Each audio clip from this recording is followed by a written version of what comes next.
Hello class 10th. Again I am K.N. Mishra. Welcome all of you in online classes of biology. Class, at present we are studying transportation in human beings.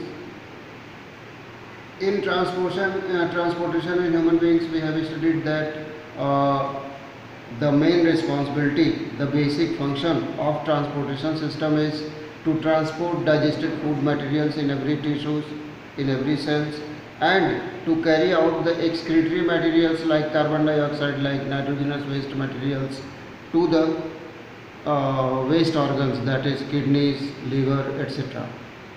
Class, in your book about transportation system, we have studied about heart, which is the pumping organ in our body, and there is a liquid connective tissue in our transportation system, that is blood, which consists of blood plasma and many types of blood cells or blood corpuscles like RBC, WBC and platelets. Now this blood flows into a special type of vessels which known as blood vessels. Of course, these blood vessels are of two types, arteries and veins. There are many differences between arteries and veins. हमने लिखाया है, आप लोगों को note कराया है. Now after that, today I am going to discuss with you about double circulation. In human beings, double circulation is found. Why circulation in human beings is known as double circulation? Because for carrying oxygenated blood, different types of blood vessels are present, and for returning deoxygenated blood, different types of vessels are present in human body. Because of this dual mode of collecting, dual mode of transport system, our circulation is known as double circulation. I think all of you are clear. Now come to maintenance by platelets. Sometimes in blood vessels there may be some injury due to which some leakage of blood takes place. ठीक है, मान लेते हैं किसी blood vessel में, मान लेते हैं वेन है, वेन में कोई इंजरी हो गई ड्यू टू एनी रीजन, तो उस इंजरी से हमारा जो ट्रांसपोर्ट सिस्टम है वो उसमें लीकेज होगा. तो वो लीकेज कैसे रिपेयर होगा फिर? तो रिपेयरिंग के लिए, उस लीकेज की रिपेयरिंग के लिए रिस्पॉन्सिबल है हमारे platelets. Platelets are a type of cells present in our liquid connective tissue, that is blood.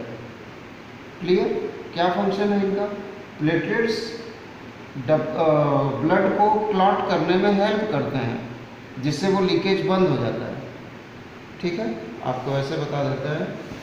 यहाँ पे अगर लीकेज है, ये कैपिलरी है ब्लड की, इस कैपिलरी में इस पॉइंट पे इंजरी हो गई है, यहाँ पे लीकेज है, इससे ब्लड को फ्लो करना है हार्ट की तरफ.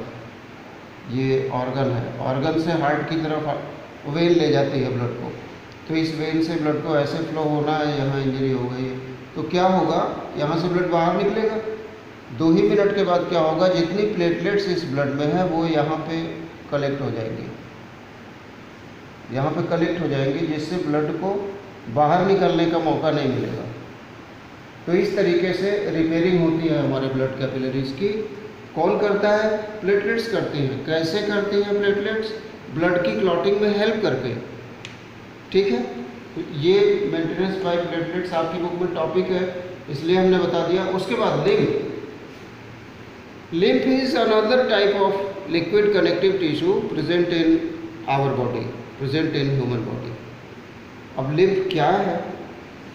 एक्चुअली जो ब्लड वेसल्स होती हैं, स्पेशली जो वेन्स होती हैं, उनमें कुछ पोर्स होते हैं. उन वेसल्स में कुछ बहुत छोटे छोटे माइन्यूट पोर्स होते हैं. उन पोर्स से कभी कभी ये ब्लड में का जो ब्लड प्लाज्मा है वो बाहर निकल आता है. उन पोर्स से ब्लड कैपिलरीज के बाहर निकल आता है ये प्लाज्मा. उसी को हम लिम्फ कहते हैं, या इसका दूसरा नाम है टिश्यू फ्लूइड. टिश्यू फ्लूइड भी कहता है.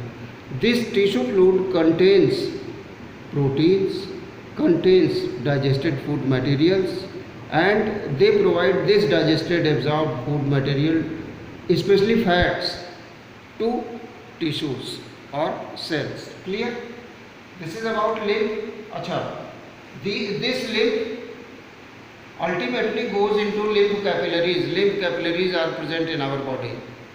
Many lymph capillaries are combined together to form lymph vessels. Lymph vessels, and these lymph vessels finally opens into any broad vein. ये सर्कुलेशन है लिम्फ का. सबको समझ में आ गया होगा. थोड़ा सा जान लेते हैं ब्लड प्रेशर के बारे में. आपकी बुक में ब्लड प्रेशर के बारे में बॉक्स में लिखा हुआ है. ब्लड प्रेशर हम सिंपली आपको बताते हैं. The force exert by blood on walls of vessel is known as blood pressure.